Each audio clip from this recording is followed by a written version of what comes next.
All right. Well, if you remember from a previous video, I had taken this engine down, and I knew there was a lot going on internally. The crankcase was cracked, had a big bulge in it, and I knew there was a lot of damage going on. So I wanted to take it apart. I wanted to break it open and see what all just to assess the damage. And you can see parts of the connecting rod, the piston rings, pieces of it in there, even one of the heads on one of the valves had broken and worked its way through. I mean, everything was just in pieces. It was unbelievable. But I just wanted to assess the damage, right? And we'll go from there and price everything up and see, well, is it really worth fixing? So, well, that's about where we stand. Alright, so I decided I'm going to go ahead and rebuild this thing. You can see I went and priced up all the pieces and everything. There's the piston and the rings here on the side. But it didn't come with the piston pin. I had to buy that separately. I was kind of surprised. I thought that would be part of the kit, but it isn't. Let's see what else. There's the valve for the exhaust. Yeah, I even went and got a piston ring compressor. I've been needing that for a long time, and I figure I have 2 or 3 motors I'm going to need it for just right away, including this one. So I went and got one. I used to do it the hard way. This will make life a little easier. What else? You can see it's all clean in there, and I still need to file all this off or whatever I'm going to do. I think I'm just going to take a Dremel and try to get some of the rough edges off. And after that, I can rebuild that, put the valve in, put everything back together. Yeah, the connecting rod, I must have left that inside. I'll be able to put that on, piston, just everything that goes. And there's the oil sump. And it looks to be in pretty good shape. Well, alright, so I'm going to work on this piece, and then we'll put this joker together and see how it runs. You can see I got the valves off. And man, that looks bad, doesn't it? But at least I got all the rough stuff off. I mean, these are huge dents in it, but now it's kind of smooth, you know. There's no metal particulates or anything in there. And the most important thing, you can see when I put the valves in, they're still seating very well. So they'll still seal, right? Yeah, just massive dents all over the place, but it'll still work. So I'm just going to lap these valves the best I can. Here's the new one. Let's see how it fits.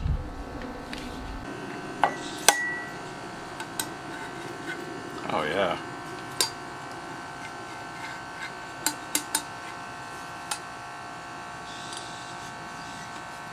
I'll lap that one too. Should work nicely. There's the valve grinding compound.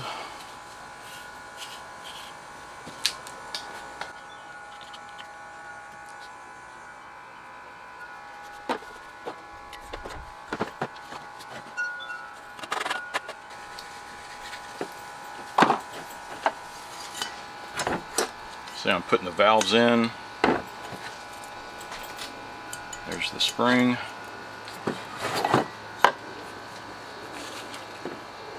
And this one came with the new, the seat, I guess you would call that, and then the locking pins here. So I might as well use the new ones. And I am going to save these. You never know when you're going to lose a couple of these little things, right?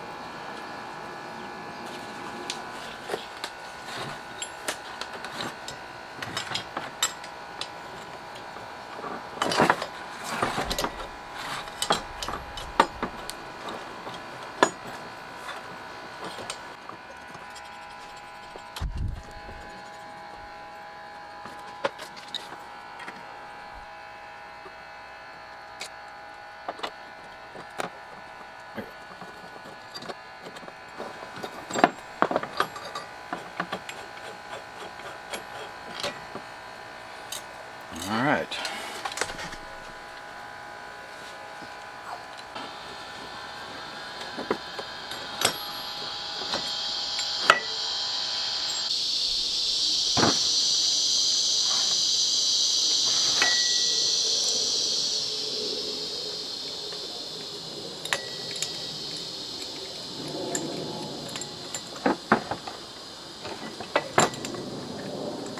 Oh, and whenever I take these off, I clean all the oil and all that stuff off of them, and add some blue Loctite on these jokers. You don't want these, there's a lot of vibration when these things are going up and down, and you don't want them to loosen up, right? So there's the blue Loctite.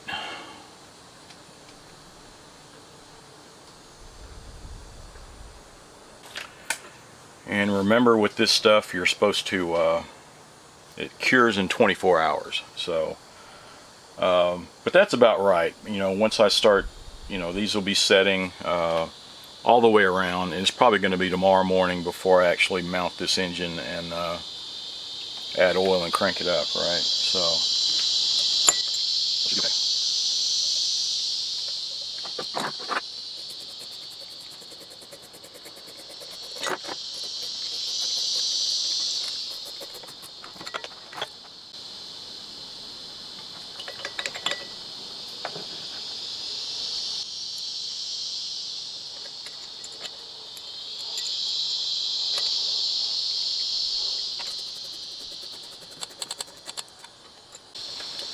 alright, those are on there tight with Loctite. Alright, so those are ready to go. So I think we can set this aside and then get the piston and connecting rod all set up. Well, I was going to hone this cylinder out. I was putting my tool together, and the little, what do you call them, the feet? These little graphite, I'm assuming they're graphite bars. They're coming right off of there. Looks like they're just glued on. That one's split, it's falling off. Yeah, what a piece of junk. Well, that kind of sucks. I've got to get another set. Alright, out with the old, in with the new. So this is a little larger size, so I can handle some bigger pistons in the future. I think it's from like 2" up to 7", but just feels like it's made a little more sturdy. I'm going to clean some of this off first.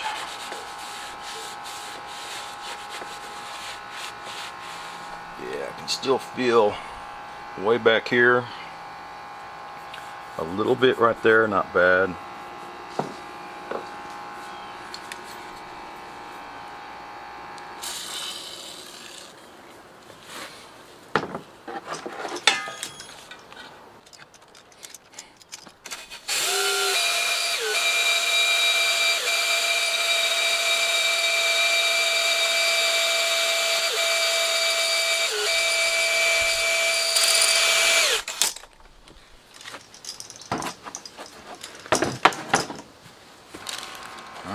it's time to prepare the piston and the connecting rod here.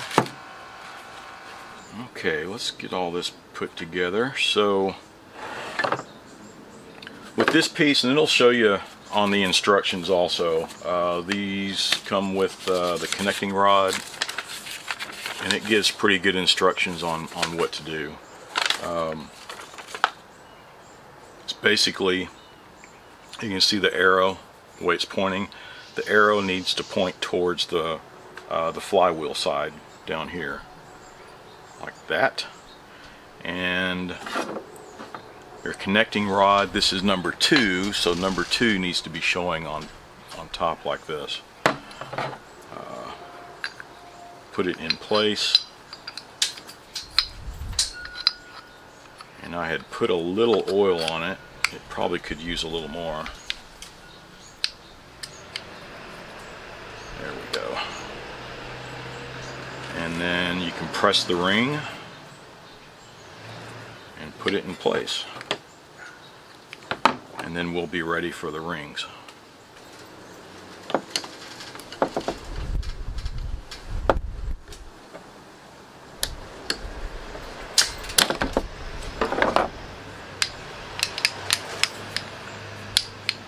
Go. So let's put the rings on, and they gave you some pretty good instructions with the rings also. So basically we've got so here's the oil control ring, which is on the bottom here, and you can see that. And then there's the A and the B, and they're marked. Yeah, there's 2 dashes here and 1 dash here, and yeah, so the 2 dashes is A and the 1 dash is B. And while you're putting this on, it'll go the oil ring, then the A ring, which has the 2 dashes, and then the B, which has a single dash.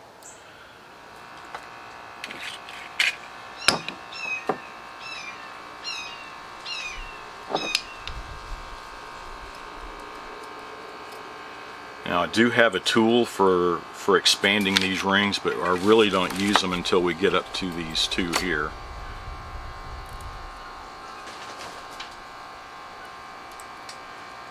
Let's see, there we go.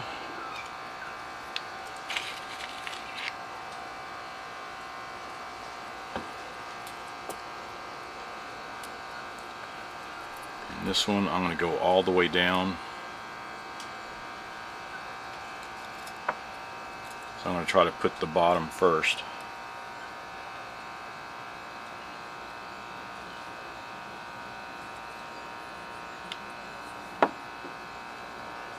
Almost there.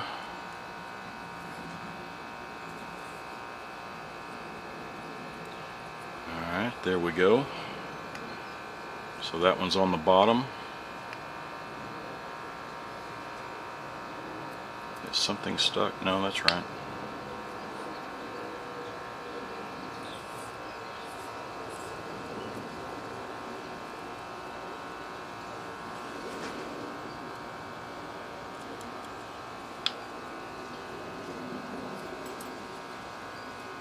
There we go. Now let's put this one on the top of the expander.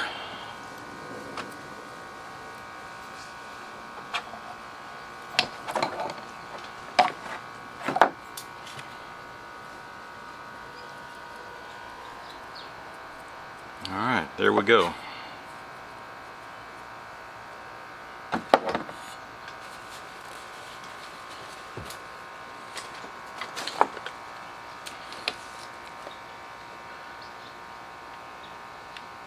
I haven't even been looking at the camera. Can you see what I'm doing? Yeah, alright.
So now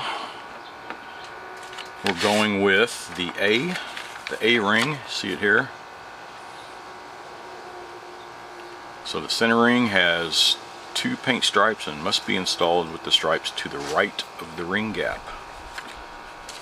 So here is, that's B, here's A, and you need to install it on the right of the ring gap. That's to the left, there's to the right.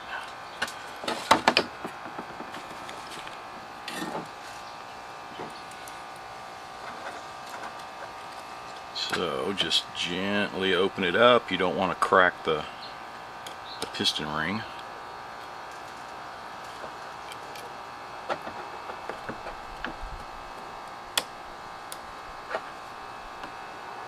think that's almost got it.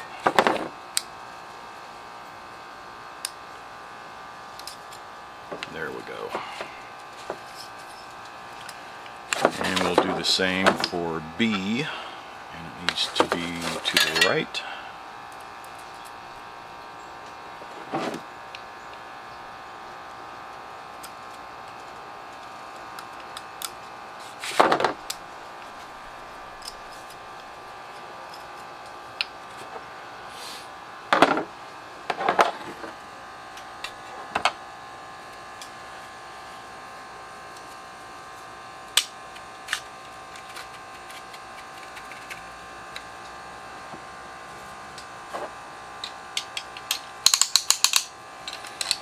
So this is the release.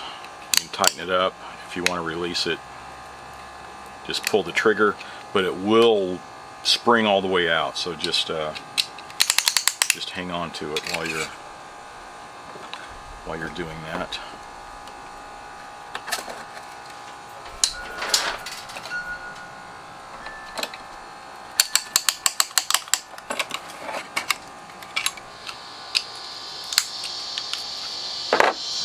Too tight. No, that's okay. So all the rings are compressed. I'm going to go one less. There we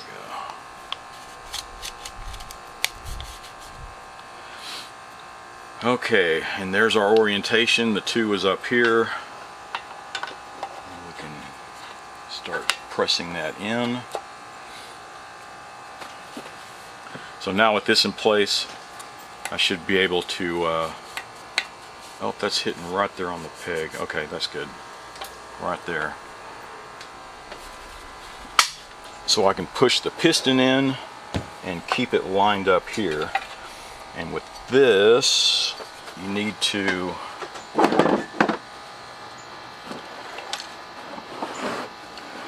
I'm going to rotate, can you see here? I need to rotate this around so that it's going to be at the bottom of the stroke, right? So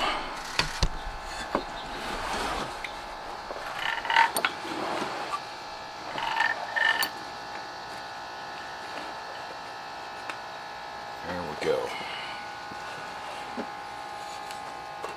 So now as I push this in, I can guide the connecting rod onto the crankshaft there. Alright, so this is at the bottom of the stroke. I've got everything lined up. Number 2 is facing up. The arrow's facing down. And as I tap that on, I'm using this dead blow hammer. And this one, I don't know if that's on tight enough.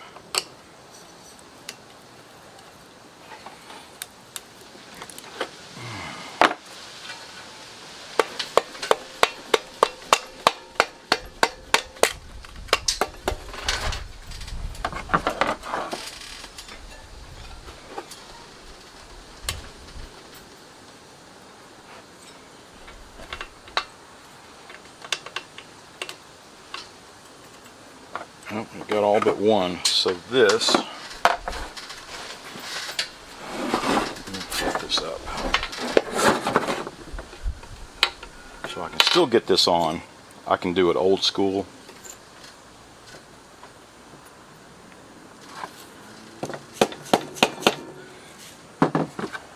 And use a pick. Yeah, so I've done this in the past too, where I can use a pick and compress it in.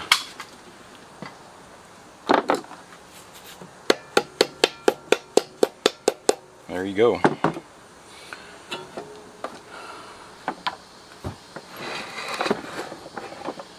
So let me turn it back over. Now as I push it in, I need to make sure this is all square.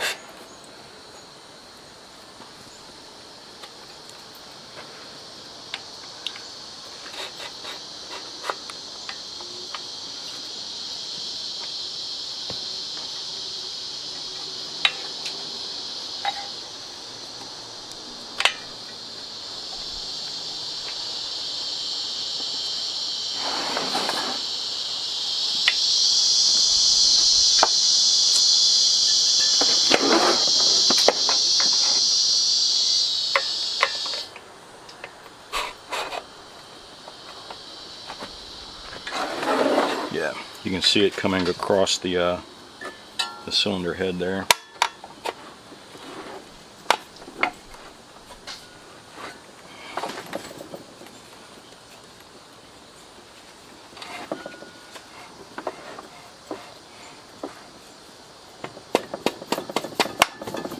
There we go.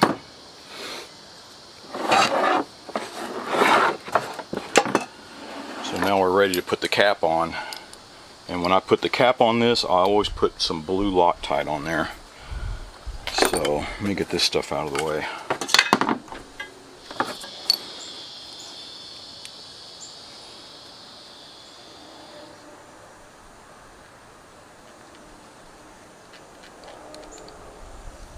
All right.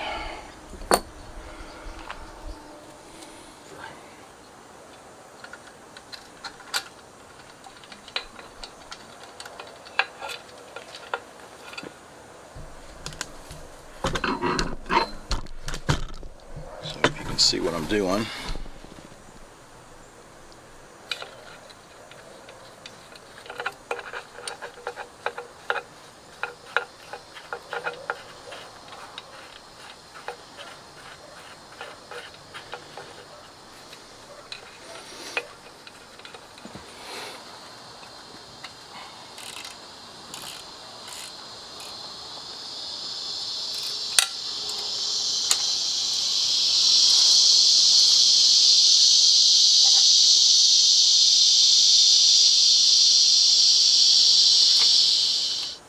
And okay, let's see. Well, I'm going to turn this up on its side so I can rotate the flywheel. I'll make sure everything's running smooth.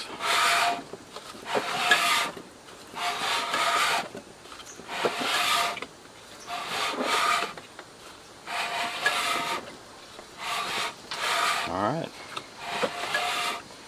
No sweat.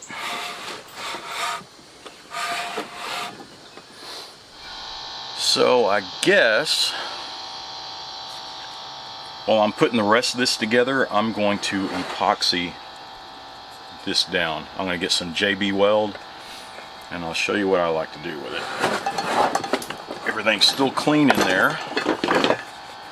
Alright, so I mixed up a batch, and be generous with it.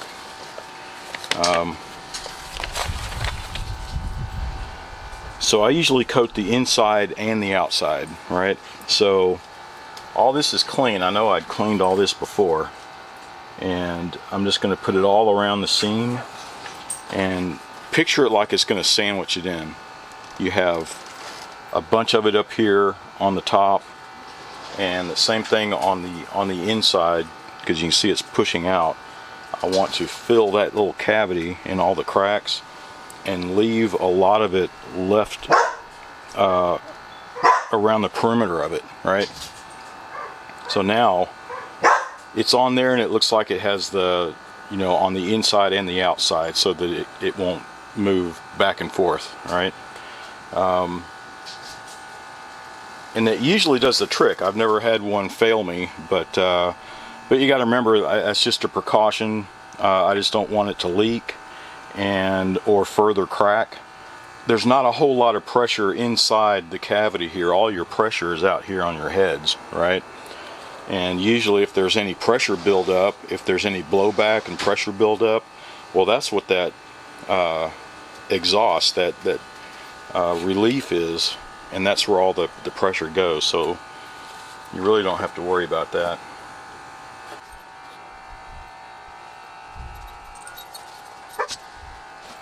You can see when I'm close to cracking all the way back here, so I'm not sure it's not.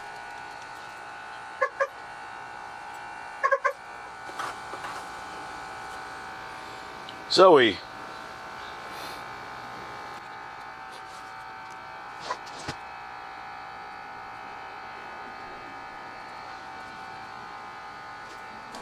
There's that side, and I went all the way back here. I saw another hairline crack going back. And see there, instead of a cavity now, it looks like it's flat. But I went all the way around the perimeter also. So that should seal it. It's not like it's putting up with any pressure or any load or anything like that. But I just like to use JB weld because it really adheres very well to metal, right?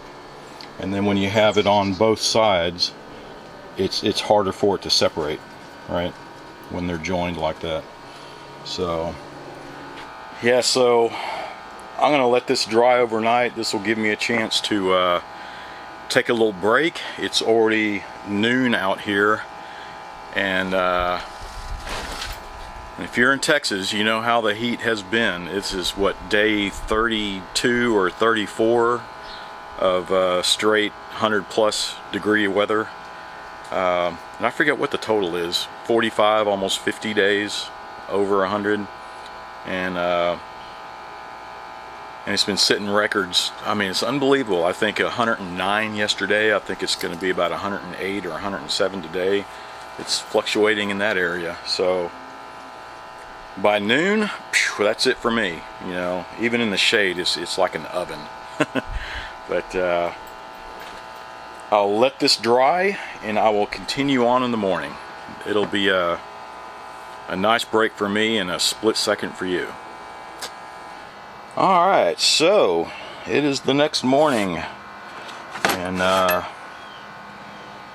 much cooler out here. I think I'll try to get a lot more done, but all this, yeah, this thing's rock solid right now. So from the angle of the sun, let's say it's been time for it to cure. It's been, what, 20 hours, and I wonder if the heat counts, because when the sun's going down, it was beating on it. It was like 109 degrees yesterday, so there's no telling how hot that thing got. But I should have measured it. But okay, that is sealed. So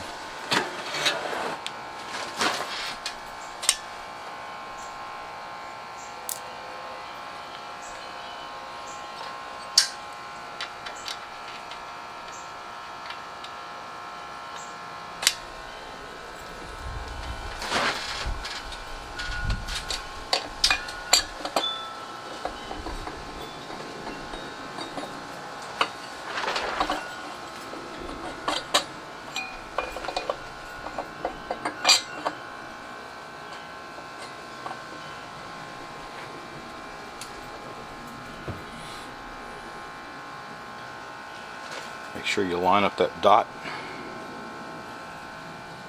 See the dot on the gear, and line it up with this one right there.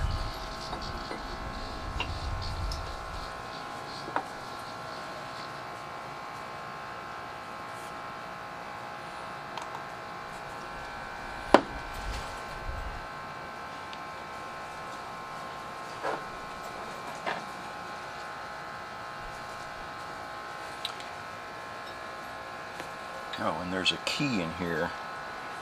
There should be. Let's see.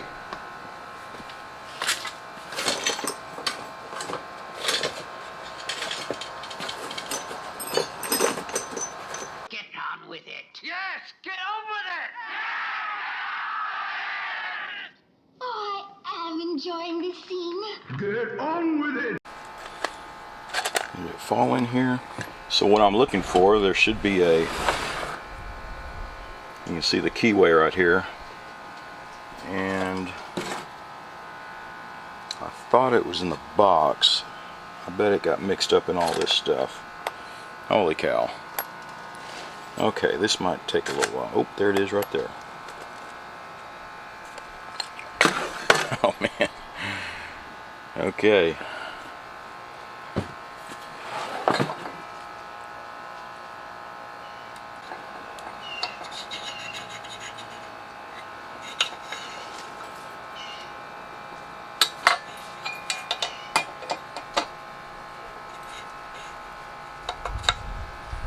Okay, perfect. That was right on it.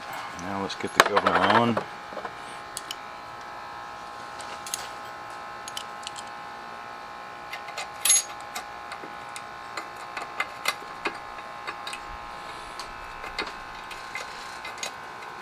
There we go. So what I like to do before I lay the gasket down, I like to put a really thin bead around it. Not only does it help seal it, but it'll keep this in place while I put the oil sump back in. Let's take my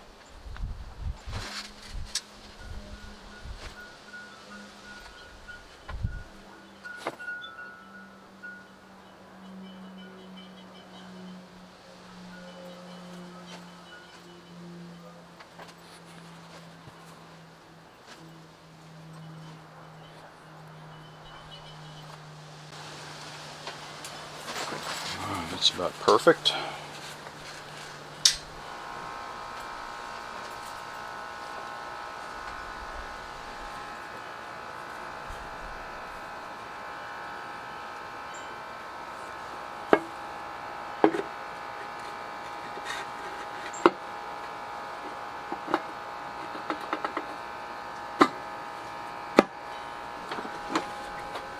So before I bolt this down, of course, I'm going to put blue Loctite again on all these.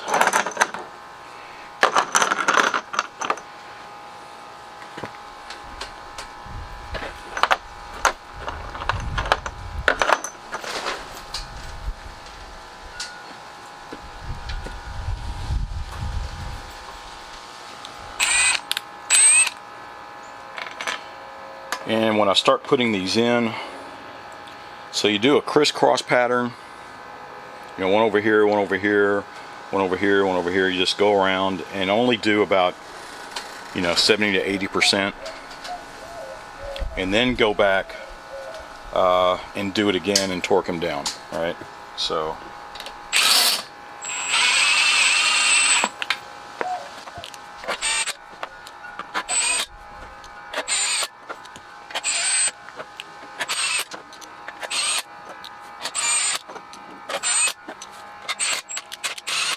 All right, so let's go around.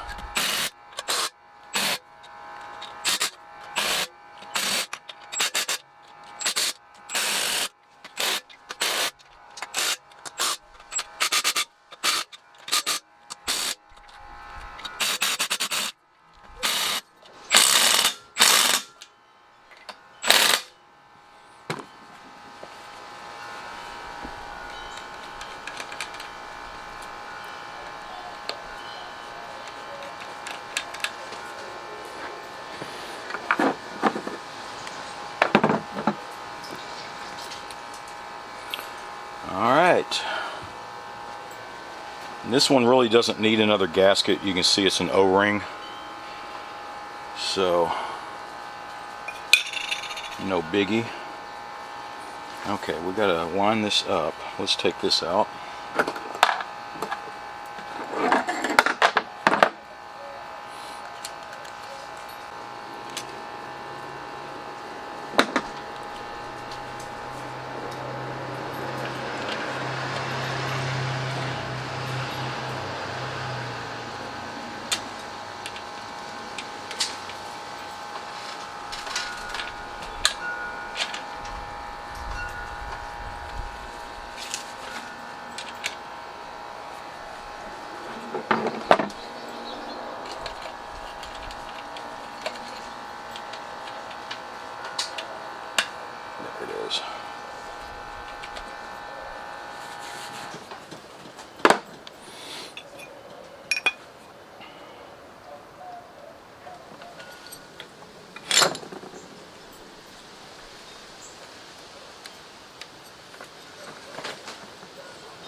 What's up, Gertie?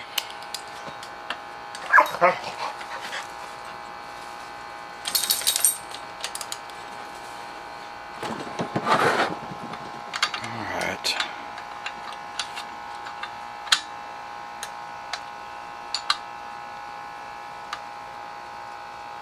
Just make sure everything is rotating the way it should.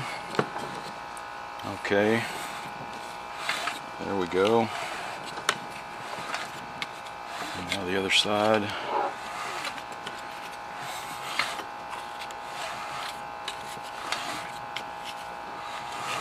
Alright.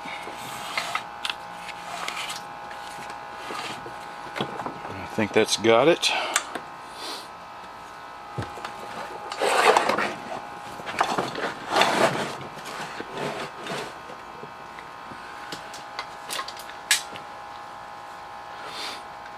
But I'm not going to adjust them until after I mount it.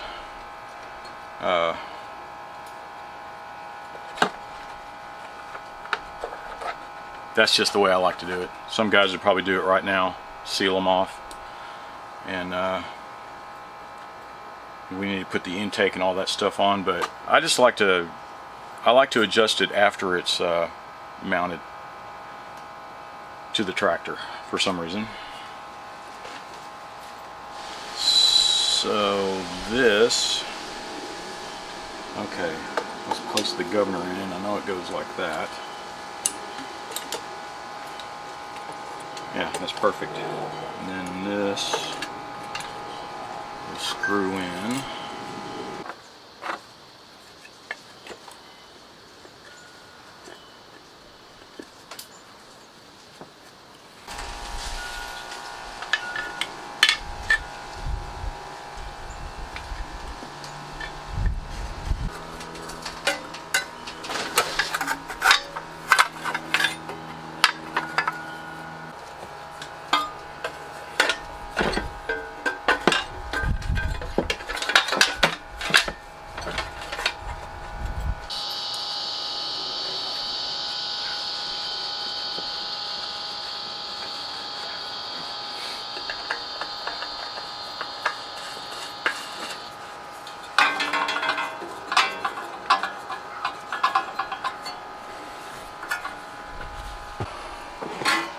Well, I think that is it.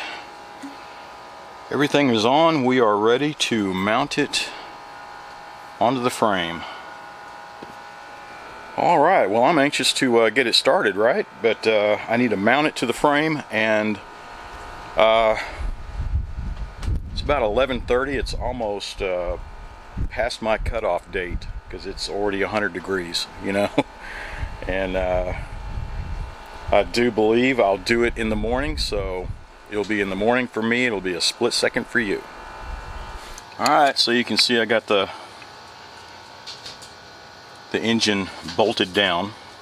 I still need to get under there and put the drive pulley on, and I think I'm going to go ahead and change the drive belt. It looked pretty cracked up. But now that this is bolted down, though, this is when I like to adjust the valves. You know, it's much easier to spin this around.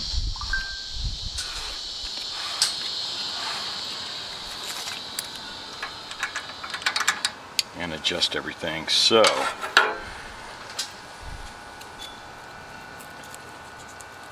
let's space this off.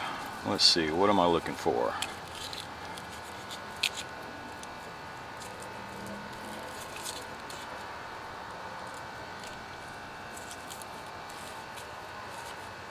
And it's early in the morning, but holy crap, in the sun it is hot.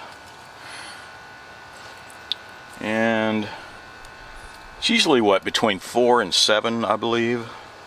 And I'm going to go with 5.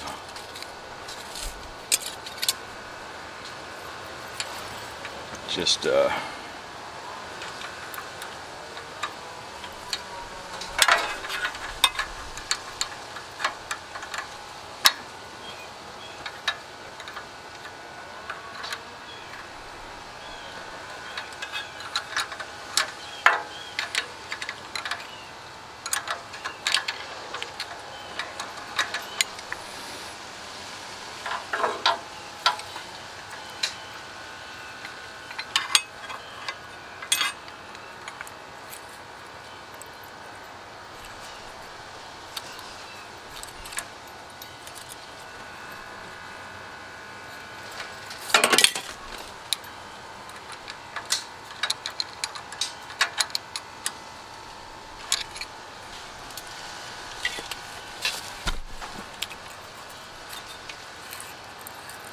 about right.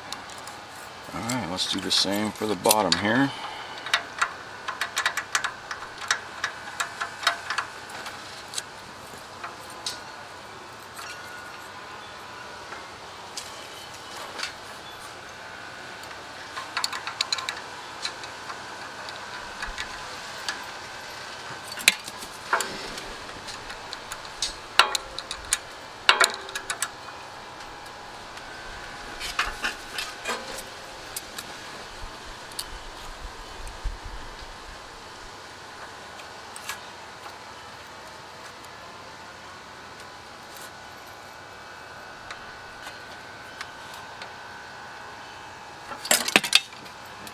Yeah.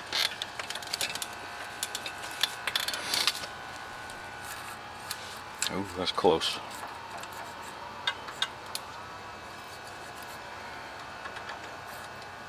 A little tighter.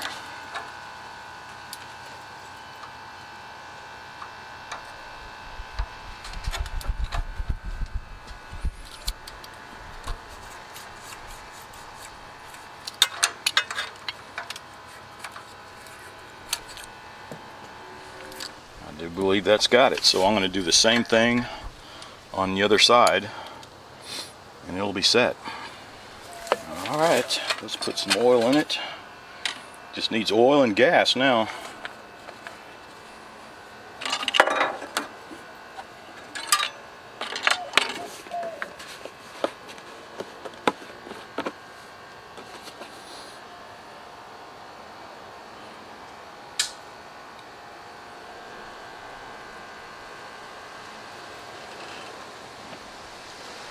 Alright, I just put a little gas in there, but looks like it had a lot of old gas. Hopefully it's still going to start. If it sputters, I'll know it's because of old gas and we'll have to drain it. But, well, let's give it a shot. Alright, there's everything in there. We got oil in there. I put some gas. The line is dry, so it might take a little bit to pump it through. I got spark plugs in there. I think the battery is charged. We're about to find out.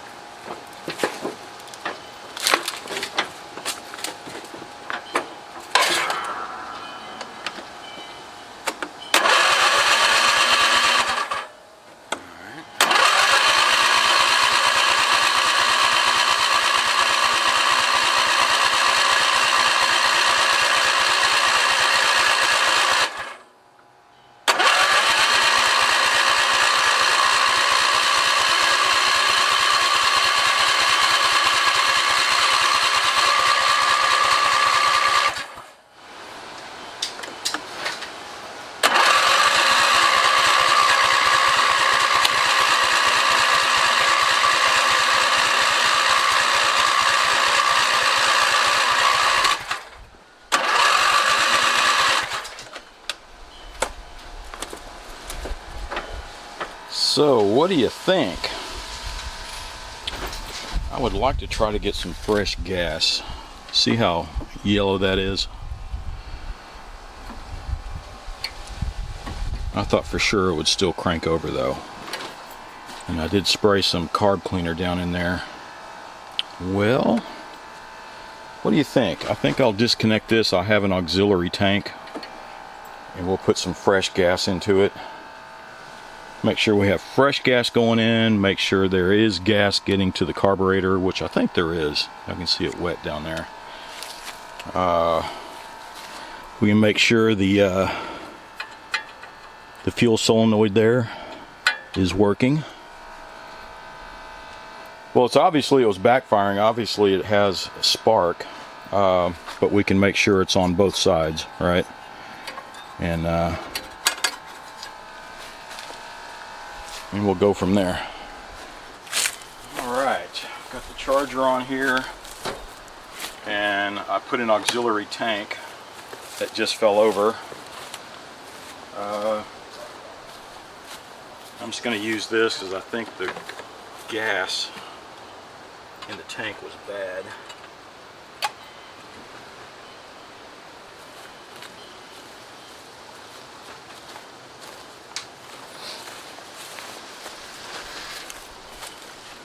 Alright, everything is this on.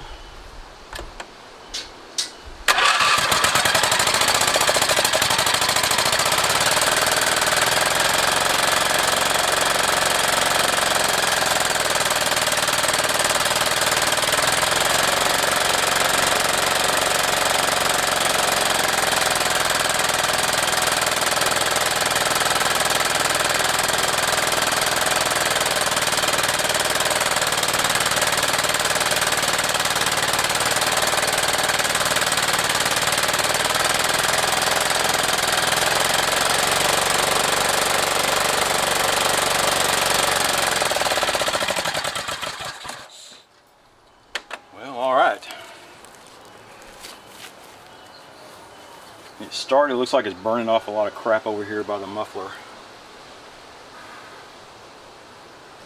And yeah, I think that is it. Were they both? Yep, they're both firing.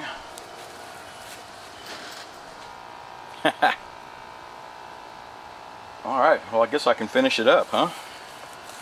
Well, it is running. I just need to burn off some of the old crap that's in there. And some of this stuff I didn't catch on film. You saw how I put the auxiliary tank in there to make sure there was fresh gas getting to it. Checked the spark plugs, make sure they were getting spark, and they were. What else did I do? I checked the fuel solenoid, that was fine. I mean, I just went through all the usual trail, right, for troubleshooting, and then I was charging the battery while I was at it. It was charged before, but it was running out. But other than that, I mean, it's running, right? So I'll just tweak it. I'll just make sure. I'll probably have to drain the old gas out of there, put new gas in, and basically just put it all back together, you know. And yeah, so I think it was worth it. I plopped down about $200 in the parts needed for that. And if you look at it, if it was just for the engine, it's like, $200. Man, I'll just wait for a donor motor or something, which I did not have. I don't have any the Intek V-twins like that I could take parts off of. And I'm looking at it from an overall, not just the engine, but once I get this tractor done and it's off and running, I'll sell it for $600, $700, $800, right? So I think it was worth it. But well, that's it. That's how it's done. Just be sure to tweak it afterwards, make sure everything's turning fine, and that's it. I guess that's it for this video. So as always, thanks for watching. Be sure to subscribe and watch for my next video.